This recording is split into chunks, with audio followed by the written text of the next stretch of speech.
여러분은 무엇이 인간을 가장 행복하게 만든다고 생각하시나요? 하버드 대학 연구팀은 무엇이 인간을 가장 행복하게 만드는가에 대해 80년 동안 연구를 했다 합니다. 그 연구 결과 행복은 돈, 성공, 명예가 아닌 인간관계에 있다는 결과가 나왔습니다. 가족과 친구 등 공동체와 긴밀한 사람일수록 행복을 더 많이 느꼈다는 거죠. 그만큼 우리가 살아가는 데 있어서 인간관계는 중요합니다. 중요하다고 몇 번을 강조해도 모자라죠. 그럼 이 인간관계를 해치는 가장 큰 원인은 무엇일까요? 바로 말입니다. 말이 인간관계를 좌지우지한다고 해도 무방할 정도로 아주 핵심적인 부분이죠. 말에 관한 속담도 꽤 많잖아요. 가는 말이 고와야 오는 말이 곱다. 발 없는 말이 천리 간다. 침묵은 금이다. 또 제가 최근에 새롭게 배운 속담이 하나 있는데 입 찬 말은 무덤 앞에 가서 하라. 혹시 들어본 적 있으신가요? 여기서 입 찬 말이란 입으로 찬양하거나 칭찬하는 말을 말합니다. 한마디로 자신을 자랑하고 장담하는 말은 죽고 나서 하라는 뜻입니다. 저번 주 주제와 일맥상통하네요. 그쵸? 자기 자랑에 관해서는 제가 저번 주에 에피소드로 한번 다뤘기 때문에 혹시 안 들어보신 분들은 들어보셨으면 좋겠고요. 어쨌든 이 말이란 가족, 친구, 동료, 부부 등 맺고 끊는 모든 인간관계의 키라고 할 수 있습니다. 말 때문에 상처받고 상처 주고 감동과 희망을 주기도 합니다. 하지만 모든 사람들이 나와 맞는 대화 스타일을 가지고 있진 않죠. 그랬으면 좋겠지만 말투, 억양, 특정 단어 사용 등등 각자 개개인마다 말하는 스타일이 다 다르죠. 또 보통 우리가 어떤 사람을 처음 만날 때 외적인 부분 외에 상대방을 파악할 수 있는 요소가 바로 대화죠. 말을 해봐야 알잖아요. 그쵸? 그래서 이런저런 말을 주고받으면서 상대방의 대화 스타일이 나와 맞냐 아니냐에 따라 앞으로 계속 보고 싶은 사람, 그만 보고 싶은 사람 이렇게 갈리죠. 저도 살아가면서 거쳐온 수많은 인간관계 속에서 말투, 이 대화 스타일이 맞지 않아서 멀리하고 싶은 사람이 몇 명 있었습니다. 일단 이 인간관계라는 게 대화 없이는 이어갈 수가 없는 건데 또 말이 통해야 대화를 이어가잖아요. 근데 이 사람이랑은 별로 얘기하고 싶지 않다. 별로 깊게 들어가고 싶지 않다. 별로 내 얘기를 하고 싶지도 않고 이 사람의 이런 특정 말투가 상대방을 너무 불쾌하게 한다. 등등 듣는 사람으로 하여금 기분 안 좋게 만든다면 그 관계는 지속되기 어렵죠. 그래서 오늘은 이 말을 주제로 제가 겪었던 최악의 대화 유형 또는 제 주변인들이나 미디어나 여러 사람들이 말하는 경험을 바탕으로 상대방에게 불쾌감을 줄 수 있는 대화법, 말투에는 어떤 것들이 있는지 한번 알아볼 예정이고요. 그와 더불어 매력적인 대화 스타일, 계속 대화하고 싶게 만드는 요소, 호감을 주는 대화 유형에는 어떤 것들이 있는지, 이 듣는 사람이 갖춰야 할 자세, 또 말하는 사람이 갖춰야 할 자세 등 이 인간관계를 원활하게 유지하는 대화의 키에 대해서 한번 알아보도록 하겠습니다. 들으시면서 내 주변에 이런 사람이 있는지 아니면 있었는지 본인의 경험을 체크하는 것도 좋지만 혹시 본인이 여기에 해당되지 않는지도 한번 체크해보면 좋을 것 같아요. 왜냐면 중요한 건 자기 객관하니까. 그럼 바로 시작해보겠습니다. 그럼 피하고 싶은 대화 유형 탑5 중에서 첫 번째는 무안 주는 사람입니다. 저는 사람을 무안하게 하는 행위, 말투가 가장 무례하다고 생각해요. 사람을 다그치게 하는 말투, 민망하게 하는 말투, 행위는 근절돼야 합니다. 특히 여러 사람이 몰려있는 곳에서는 더욱더. 몇 가지 일상적인 예를 들어볼게요. 여러분이 미국에 사는 친구의 집에 놀러 갔어요. 한국인인데 이제 미국에 산 지 오래된 친구입니다. 가족도 거기에 다 있고. 저 놀러 갔는데 이제 처음 놀러 갔으니까 집 구경을 시켜주겠죠. 그래서 여기저기 구경을 하다가 이제 부엌으로 자리를 옮겼어요. 아무래도 궁금하죠. 미국인들은 뭘 먹고 사는지. 그래서 여러분들이 냉장고 한번 구경시켜달라. 그래서 그 친구가 흔쾌히 이제 공개를 했습니다. 냉장고를. 근데 냉장고 열어보니까 한국 음식들이 너무 많은 거예요. 여러분의 예상과 다르게 미국에서 오래 살았으면 미국 그런 그로서리 품목들이 많을 줄 알았는데 생각보다 한식이 대부분을 차지하고 있는 거죠. 그래서 여러분들 보자마자 한국 음식이 되게 많네 이랬더니 친구가 그냥 한국인이니까 이렇게 받아치는 거죠. 한국인이 한국 음식 먹고 살지 뭘 먹고 살아 이렇게 받아치는 거예요. 이런 말을 들으면 솔직히 순간 얼굴이 화끈할 수 있죠. 그 물어본 사람의 의도는 질문 반, 독백 반이잖아요.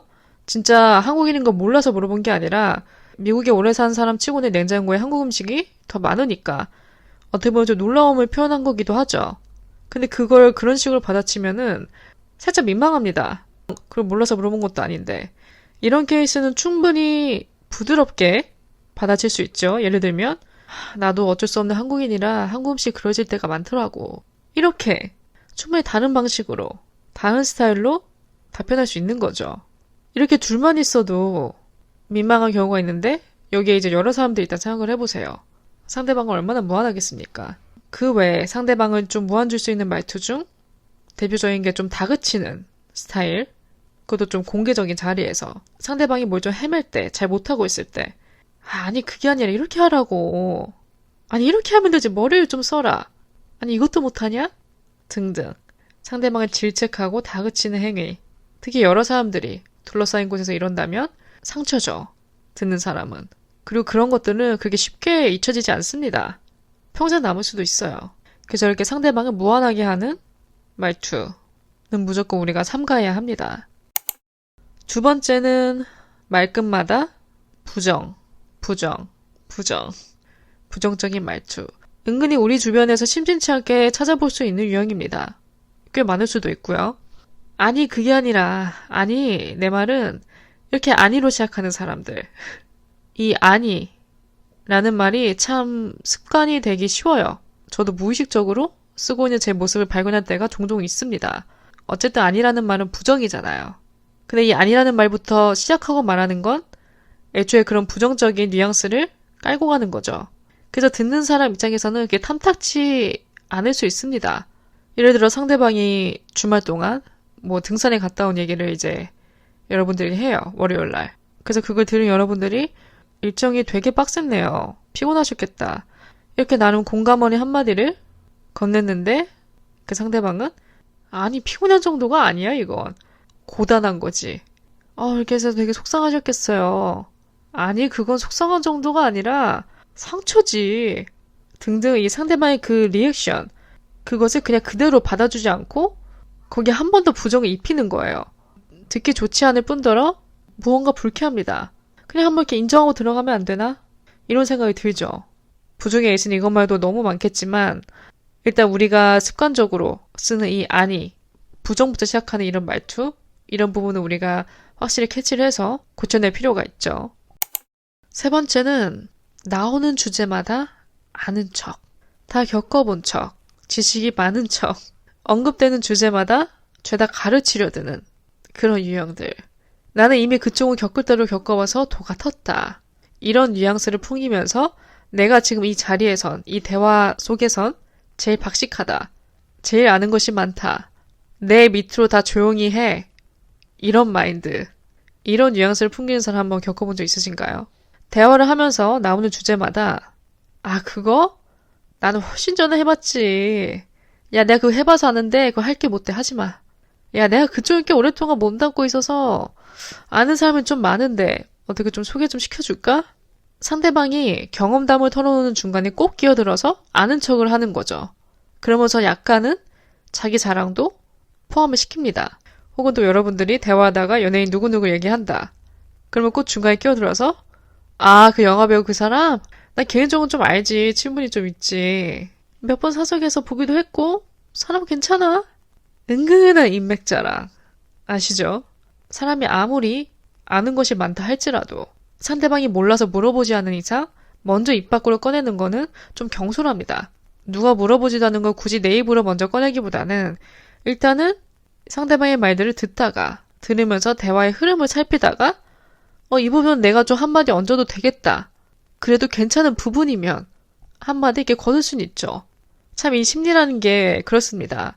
아는 게 많을수록 겪어본 게 많을수록 얘기하고 싶은 게 많죠. 얼마나 입이 근질근질 하겠어요. 하지만 섣부르게 끼어들었다가는 오히려 분위기를 망치는 주범이 될 수도 있습니다. 네 번째는 타인을 깎아내리는 말, 은근히 까내리는 말을 하면서 자신이 그 사람보다 더 위에 있다는 왠지 모를 그런 우월감을 표시하려는 사람들이 있습니다. 이렇게 강한 어조를 쓰는 사람의 심리 속에는 우월감이 감춰져 있어요. 내가 한마디 끼어듦으로써 상대방의 입을 닫게 하는 거죠. 이런 해결을 통해 이 대화의 주도권이 나에게 있다. 왠지 모를 우월의식을 느끼려고 합니다. 어?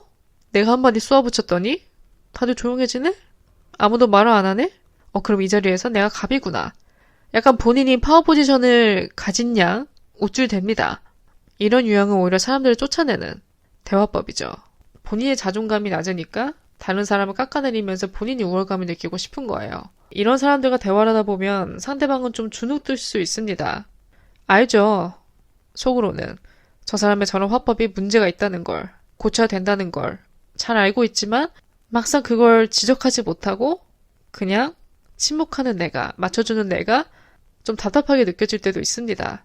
근데 오히려 이런 사람일수록 그냥 살짝 웃으면서 미소 지으면서 그러려니 하는 그런 태도를 보여야 돼요.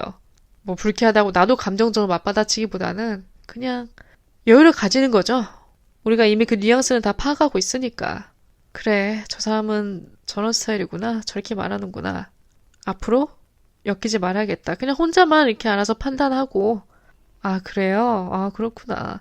최소한의 리액션만 해준 다음에 그 상황을 그냥 넘기는 거죠. 마지막은 표정을 언급하고 싶어요. 이 대화에는 말만 포함되는 게 아니라 표정, 제스처, 자세 등 여러 요소들이 결합되어 있습니다. 예를 들어 1대1로 대화하는 자리에서 상대방의 자세가 등 의자에 푹 기대고 이렇게 완전히 풀어진 자세, 그런 자세로 대화에 임하면 약간 거만하다는 느낌이 들겠죠. 그런 느낌이죠. 약간 할 말에서 해봐라 이런 자세. 뭔지 아시나요? 약간 마이너스입니다. 또 대화 중에 핸드폰 하는 사람. 이건 너무 단연해서 언급하고 싶진 않았지만 급한 거면 잠깐 자리를 떠서 빨리 해결하고 오는 게 베스트죠. 우리가 때로는 멀티태스킹이 된다고 착각하는 경우가 있어요. 나는 손은 열심히 타이핑하지만 귀는 열려있다. 귀는 듣고 있다. 그렇게 계속 말해라. 완전 착각입니다. 절대 두 가지 동시에 집중 못해요. 분명히 상대방의 말은 한 귀로 들어왔다, 한 귀로 흘러가겠죠. 그래서 사람이 대화할 때 갖춰야 할 기본적인 자세는 몸을 어느 정도 가까이 붙이고 상대방의 눈을 마주봐야 합니다. 내가 지금 너의 말을 듣고 있다. 잘 듣고 있다는 신호를 줘야 합니다.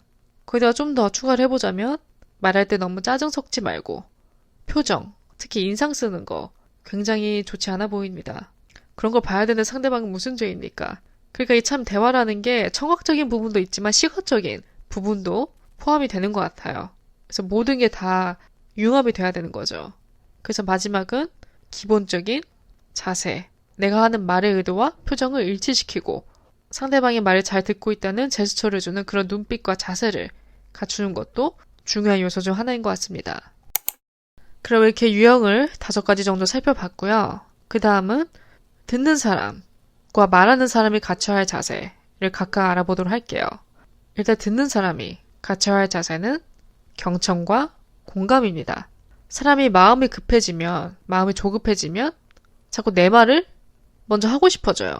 상대방이 말하는 중간에 자꾸 말을 끊게 됩니다. 그러면 흐름이 끊기죠. 그리고 상대방도 약간 김 빠집니다. 자꾸 누군가 내 말을 중간중간에 끊는다면. 마음이 조급해질 때면 일단 입을 닫고 듣는 자세부터 시작을 하는 거죠. 한마디 듣고 한마디 말할 거 10마디 듣고 한마디 하는 거예요. 이런 자세는 이제 말 끊기를 방어해 주죠. 그 다음은 공감인데요. 공감 굉장히 중요합니다. 저도 계속 연습하고 있는 부분이고요. 상대방이 감정을 헤아리는 공감부터 던지고 시작하는 게 좋은 대화의 흐름을 유지하는 중요한 키인 것 같아요. 예를 들어 상대방이 회사에서 있었던 이런저런 힘든 일들을 여러분들에게 털어놓았어요. 그거 듣고 나서 여러분이 야, 너만 힘든 거 아니야 그거. 다 힘들어. 다 똑같아. 너만 고생하는 거 아니야. 그럼 어떡하려고? 관두려고?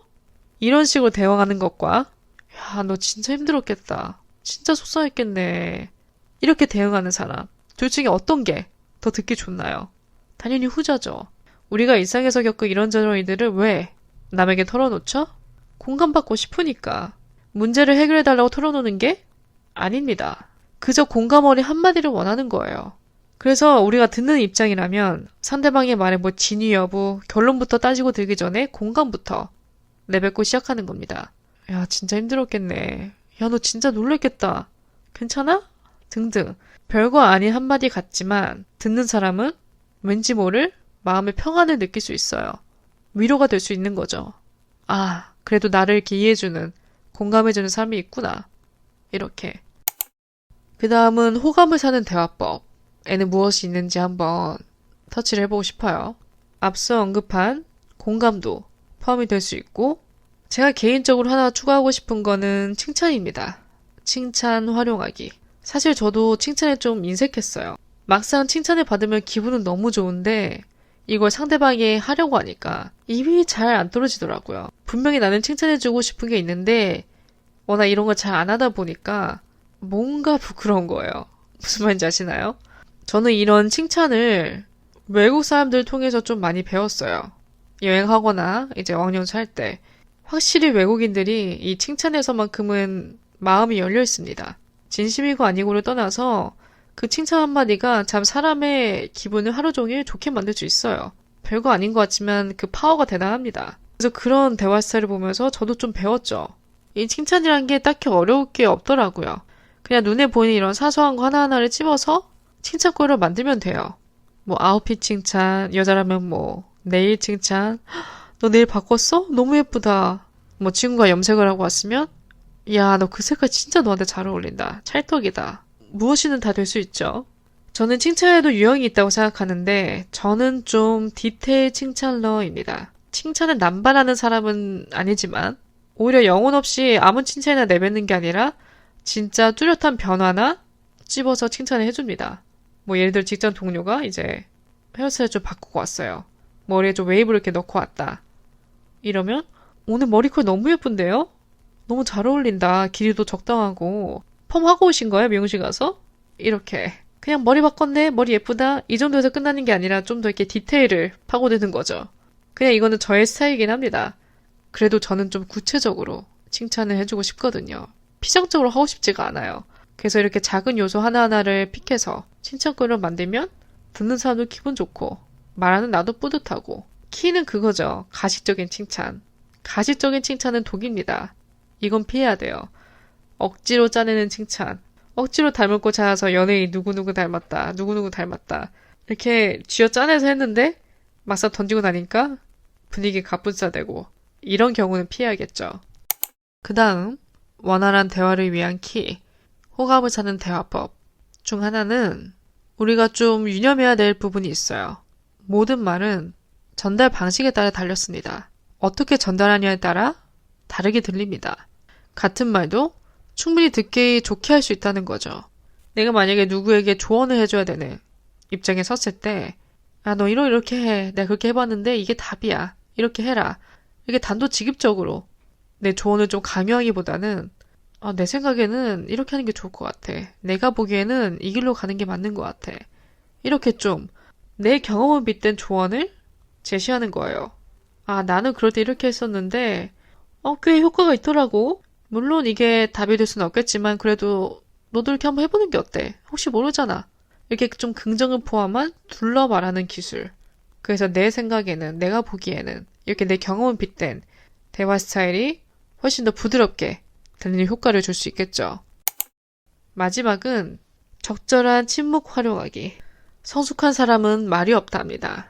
뭐 이런 대화법, 저런 대화법, 너무 어렵다, 복잡하다. 그러면 일단 말을 아끼는 것부터 시작을 해보는 겁니다. 가만히 있으면 반이라도 간다 하죠. 침묵은 불필요한 언쟁, 화를 모면할 수 있게 해줍니다. 침묵해서 나쁠 건 없어요. 오히려 안 꺼내도 되는 말을 꺼내서 문제지. 그쵸? 그래서 중간중간에 적절한 침묵을 활용하는 거. 차라리 듣는 편에 서는 게 쉬워요. 마음이 가장 편하고요. 안 그런가요? 그래서 저도 듣는 걸 좋아합니다. 상대방의 얘기를. 내가 하는 것보다. 차라리 내가 듣고 리액션 해주는 게 더 편해요, 마음이. 물론 누군가 나에게 뭘 물어본다면 나도 내 얘기를 하겠지만 일단 저는 처음부터 좀 듣는 입장에 서는 게 나를 위해서도 좋은 선택인 것 같고 마음이 더 편하기도 해요. 그래서 침묵 활용하기. 우리가 염두에 두면 좋을 것 같아요. 인생은 말로 시작해서 말로 끝난다고 합니다. 이 말이라는 건 형체가 없죠. 눈에 보이지 않으며 휘발성이 있습니다. 입으로 내뱉는 동시에 사라지죠. 하지만 듣는 사람의 귀엔 영원히 박힐 수 있습니다. 아무리 가까운 사이라고 할지라도 해도 될 말과 안 될 말이 있듯이 이 선을 지키는 것이 정말 중요합니다. 누구나 실수할 수 있죠. 나도 모르게 말이 헛나올 수도 있습니다. 하지만 중요한 건 그런 경험을 통해서 반성하고 앞으로 하지 않는 것, 고쳐나가는 것이 핵심이겠죠. 나한테 듣기 좋은 말은 남한테도 듣기 좋고 내가 듣기 싫은 말은 남도 싫습니다.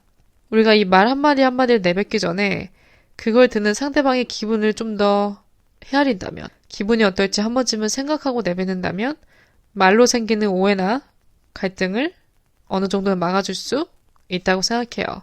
참 이 인간관계라는 게 쉬운 부분이 아니라서 까다롭죠. 아마 제일 어려운 부분일 수도 있어요. 인간의 삶에 있어서. 그래도 그중 가장 중요한 건 이 말이라는 생각이 들어서 오늘 한번 이렇게 주제를 삼아봤습니다.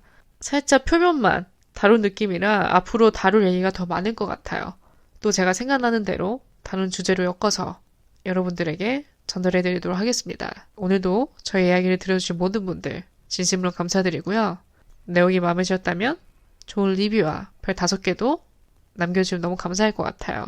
여러분의 리뷰 하나하나가 저에겐 정말 큰 동기부여가 됩니다. 항상 감사드리고요. 저도 다음 에피소드로 찾아뵙겠습니다.